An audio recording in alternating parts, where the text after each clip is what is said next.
자, 패션 뷰티. 사실 제가 좀 제일 약한 분야라서 저도 이제 조언을 받을 때는 집에 있는 사람한테 도움을 많이 받는데요. 그래도 시장 전문가한테 여쭤봐야 되겠죠.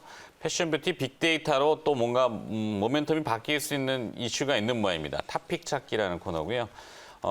DB금융투자 리서치센터 뷰티 패션 생활용품 애널리스트입니다. 박현진 연구원과 함께합니다. 어서 오십시오. 안녕하세요. 네, 제가 제일 약한 부분이 소비재 쪽이라서 잘 몰라요. 네.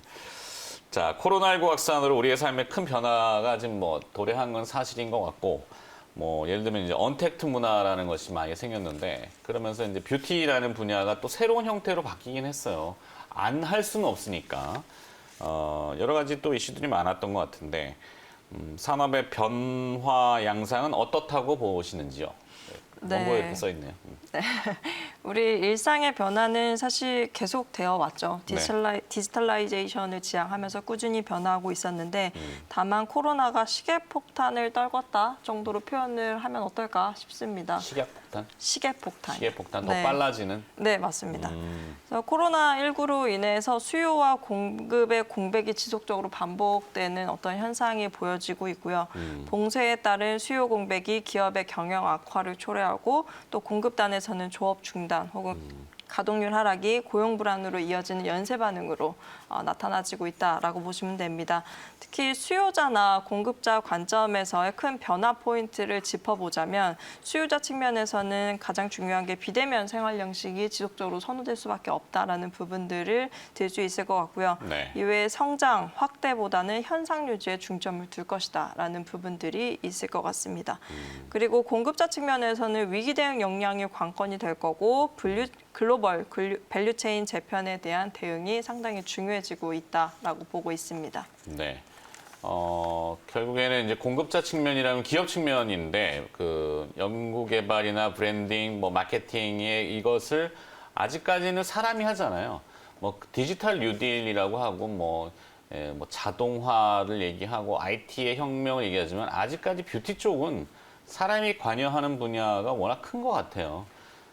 그렇다면 맨파워라고 하는 것이 중요할 텐데 이 인적 자원을 잘 활용하고 있는 기업들은 어떤 형태를 좀 보여주고 있는지 그 내용을 좀 알려주시죠. 네, 일단은 기업들이 위기 극복 역량을 높이기 위해서는 가지고 있는 유무형 자원의 부가가치를 높여야 합니다. 그래서 네. 그중에 하나가 맨파워를 좀 꼽을 수 있을 것 같고요. 과거에는 생산단에서의 어떤 효율성을 높이는 거에서 그쳤다면 지금은 연구개발이나 브랜딩, 마케팅에서의 차별성을 높이기 위함이 중요한데 사실 이 부분은 기계보다는 사람의 힘이 중요하다라는 부분 아까 잘 찝어주셨고요. 네. 특히 이러한 특징은 아시아 시장 혹은 개도국 시장에서 뚜렷하게 나타나는 특징을 보이고 있습니다. 아까 말씀하셨지만 맨파워라고 하면 보통 관리자 역량 혹은 리더십을 흔히들 많이 떠올리시게 되는데요. 저는 이제 업계에서 사실 리더십으로 뭔가 자체 벤치마크하고 싶은 기업으로 몇몇 개 이제 얘기가 많이 되는 기업들이 있긴 합니다. 예를 들면 LG생활건강의 네. 차석용 부회장님 그리고 FNF의 김창수 대표, 네. 클리오의 한현옥 대표 등이 있을 것 같은데요. 네, 유연하신 분들인가요? 또 직관적으로 빨리 파악을 하고 전향을 할 수 있는 네, 것도? 맞습니다. 그래서 위기 대응에 상당히 극복을 할 수 있는 DNA가 강하다라고 꼽히는 분들이기도 하고 그렇기 때문에 최근에 실적 성장도 상당히 고르게 성장을 해왔던 특징을 보이고 있는데요. 이 부분은 이제 어떻게 보면은 실적 이외에는 뭔가 정량할 수 있는 어떤 포인트가 없는데 퀀트의 도움을 받아서 정량적으로 이 부분을 객관화시킬 수 있는 방법이 없을까를 최근에 좀 고민을 좀 해봤고요. 네. 실제로 인당 매출액이 높은 기업들을 좀 꼽아볼 수 있었습니다. 여기서 매출은 2020년 그리고 2021년 컨센서스를 바탕으로 한번 계산을 해봤고요. 소비재 기업들의 2020년 컨센서스 예상 매출 대비해서 1인당 평균 급여를 표준화해서 대입을 해보면 평균을 중심으로 해서 화장품 업종 내에서 맨파워가 높다고 보여지는 기업은 약 한 42% 정도, 의류회사들 중에서는 34% 정도가 나오는 걸로 보여지고 있습니다. 네. 그 직원 1인당 평균 매출 이런 겁니까? 1인당 매출 맞습니다. 그래서 소비재 회사들은 아무래도 최종단에서 판매되는 게 가장 중요하기 때문에 1인당 매출을 따져볼 필요가 있을 그렇죠. 것으로 그게 이제 보입니다. 효율적인 관리도 필요하고 인건비나 여러 가지 뭐 글로벌하게 보면은 1인당 매출이나 뭐 수익성이 뛰어난 기업은 제가 얼마 전까지 길리어드 사이언스라는 제약회사가 있었지만 국내 소비는 또 다르죠. 자, 또 번외로 잠깐 나가면은 일본 같은 경우도 지금 코로나 확진자가 계속 늘어나잖아요. 일본은 도장 문화 때문에. 네. 도장 찍으러 아파도 회사 출근해가지고, 그러니까 결제 라인이 굉장히 복잡하다는 얘기겠죠. 그쪽은.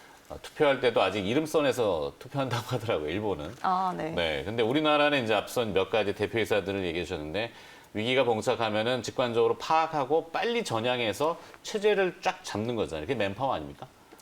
그렇게 설명을 할 수도 있을 것 네. 같고요. 그러니까 아까 서두에 말씀드렸던 것과 같이 우리가 생각하는 흔히 맨파워는 이제 주관적으로 뭔가 객관적이지 못한 어떤 판단의 하에서 내가 뭔가 벤치마크 할 수 있는 기업들을 얘기하기 마련인데 그게 도드라지는 이제 기업들이 있을 거 아니에요. 그렇죠? 네, 근데 그 도드라지는 기업을 퀀트의 도움을 받아서 뭔가 계량화해서. 계량적으로 뭔가 뽑아낼 수 있는 방법이 없을까를 고민해 보자면 네. 아까 이제 매출을 기준으로 뽑아볼 수 있을 것 같다라는 거고 이게 사실 과거 데이터를 기반으로 하는 건 아니기 때문에 물론 컨센서스의 변화는 좀 다시 계속적으로 보셔야 되겠지만은 네. 예상하는 어떤 매출, 뭐 시장에 형성되어 있는 컨센서스를 기반으로 하는 거기 때문에 뭐 어느 정도는 뭐 객관적으로 이제 부수적으로 뭔가 활용할 수 있는 지표로서는 무리가 없다라고 보고 있습니다. 그렇죠. 이것을 논하는 것은 이렇게 위기가 왔을 때 잘 살아남고 그것이 살아남는다는 것은 주가로 반영이 될 수 있는 소지가 높기 때문에 저희가 이 고민을 하는 거잖아요.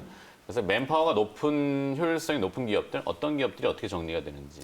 일단은 화장품 기업들 중에서는 대표적으로 LG생활건강이 꼽혔고요. 네. 또 CTK 코스메틱스 아니면 본느, 클리오, VTGMP 등등이 꼽혔습니다. 그리고 의류 기업들 중에서는 휠라홀딩스 그리고 FNF, DI일동일 등이 꼽혔는데요. 그 중에서도 이제 급여 수준이 아마 각기 차이가 다 날 텐데 급여 수준이 높으면서도 인당 부가가치가 높은 쪽은 LG생활건강 그리고 휠라홀딩스였고요. 반대로 급여 수준이 업계 평균을 하회하거나 뭐 이제 평균에 근접함에도 불구하고 인당 부가가치가 높은 쪽은 본느나 뭐 CTK 코스메틱스, VTGMP라는 회사들이 공통적으로 꼽혔다라고 보시면 됩니다. 네. 실제로 대형사를 제외한 중소형사들 중에서 꼽히는 경우는 뭐 대다수 무형의 어떤 브랜드 가치 혹은 무형의 어떤 가치를 상당히 높게 평가받는 기업들이 주로 꼽히더라라고 정리해 주시면 좋을 것 같습니다. 네. 자, 요즘 또 이런 위기 대응 능력이 이제 데이터 분석을 통해 갖고 앞서 이제 계량화 시키신다고 했다는 표현을 쓰셨는데 소비자의 어떤 이 소비의 뭐랄까 미세한 변화들을 맞춤형으로 타겟해 가지고 적응해 주는 그게 이제 데이터에 기반한 거니까 뭐 그런 트렌드도 좀 변화가 있죠. 네, 맞습니다. 코로나19 확산 영향으로 우리의 이제 소비 패턴의 일관성이 떨어진다라고 저는 좀 보고 있는데요. 네. 코로나가 이제 급진전됐을 때는 대책성 소비나 혹은 뭐 이제 비축형 소비의 형태를 띠었다가 코로나가 좀 완화되면 보복성 소비 혹은 일상의 소비로 돌아가는 어떤 패턴을 보인다라는 점이 좀 특이했습니다. 네. 그래서 결국은 이러한 어떤 소비 패턴이 반복이 될 거고 이 반복이 되는 시기 동안 계속 혼돈의 시기라고 저는 좀 정의를 내려봤고요. 혼돈의 시기에 시장 지배력을 높여가는 기업들이 누구일까를 좀 찾아보려고 합니다. 특히나 이제 통계청 산하의 통계 데이터 센터라는 곳이 있습니다. 거기서 이제 제공하는 온라인 가격 데이터를 통해서 카테고리별 혹은 브랜드별 가격 매출 추이를 확인할 수 있었고요. 온라인 매출의 전부를 모두 알기에는 좀 한계가 있긴 했지만 약 10% 정도는 벤치마크하고 있다라고 보여집니다. 그래서 뭐 예를 들면 2019년 온라인 총 거래 금액이 124조 원인데 2020년 1월부터 5월까지 제공됐던 온라인 거래 금액 총합이 4.7조 원이거든요. 그래서 연 환산 시 한 10% 정도 벤치마크 한다고 말씀을 드린 거고요. 네. 뭐 트렌드로 보면은 운동복 소비가 상당히 꾸준합니다. 그러게요. 요즘 레깅스 얘기 주말에 많이 나오던데 네, 운동복이라고 요즘에 하긴 뭐하지만 뭐 약간 에슬레저 브랜드들의 네. 어떤 흥행이 180만 상당히 원짜리 레깅스는 어느 아, 브랜드예요? 네, 그거는 이제 네. 명품 럭셔리 브랜드에서 한 땀 한 땀 네. 뜨는 모양이군요. 네. 그 외에도 이제 유아동복 성장 회복이 좀 빠른 편이고요. 이외에 색조 화장품의 구매 단가가 상승하는 특징도 보이더라라는 부분 인지하시면 좋을 것 같습니다. 네. 자, 그렇다면 이제 화장품이나 의료 업종에서 시장 지배력을 가져가는 브랜드입니까? 트렌드입니까? 브랜드입니다. 네, 브랜드네요. 어떤 브랜드가? 1월 대비해서 2월, 3월 대부분 브랜드가 매출이 감소합니다. 네. 근데 이제 4월부터 5월, 6월 소비가 계속적으로 회복이 되는 추세를 좀 띠고 있고요. 특히 4월, 5월, 6월에 온라인상에서 어떠한 브랜드 매출이 좀 늘었을까를 보는 게 좀 필요할 것 같습니다. 그래서 LG생활건강의 후, 네. 숨, 그리고 CMP라고 하는 브랜드가 있죠. 더마 브랜드고요. 클리오, 아니면 휠라, 아니면 FNF의 디스커버리 MLB, 또 뭐 한섬의 마인, 타밀피거, 혹은 이제 최근에 상장 예정인 이번 주 상장 예정인 더네이처홀딩스의 내셔널 지오그래픽 이번 주 상장하는 건 참. 네, 등등이 최근 어떤 시장 지배력을 높여가는 브랜드로서 좀 꼽을 수 있을 것 같습니다. 네. 대부분 브랜드가 할인율이 높아지면 매출도 높아지는 모습을 보였는데요. 그렇지 않은 기업도 분명히 있기 때문에 마케팅 효율에 대해서도 좀 확인 가능한 지표이지 않은가라고 보고 있습니다. 네. 정리 잠깐 더 부탁드려요. 타픽 기업은? 네, 타픽 기업은 LG생활건강을 계속적으로 선호해 주셔야 될 것 같고요. 네. 화장품 패션 기업들 가운데 통틀어서 위기에 항상 강했던 기업이라고 보시면 됩니다. 그래서 실적 발표는 이번 주 23일 예정하고 있고요. 2분기 영업이익은 저는 이제 2,850억 정도, 작년 동기 대비해서는 5% 정도 하락하는 수준으로 보시면 될 것 같고요. 일단 뭐 생활용품이나 음료 쪽에서 상당히 실적 방어하는 모습이 기특하다라고 보시면 되고, 이외에 휠라, FNF도 단기 실적 모멘텀이 매우 부진하긴 하지만 하반기 추세를 보면 기노업으로 보기에는 무리가 없다라고 정리를 드리도록 하겠습니다. 네, 알겠습니다.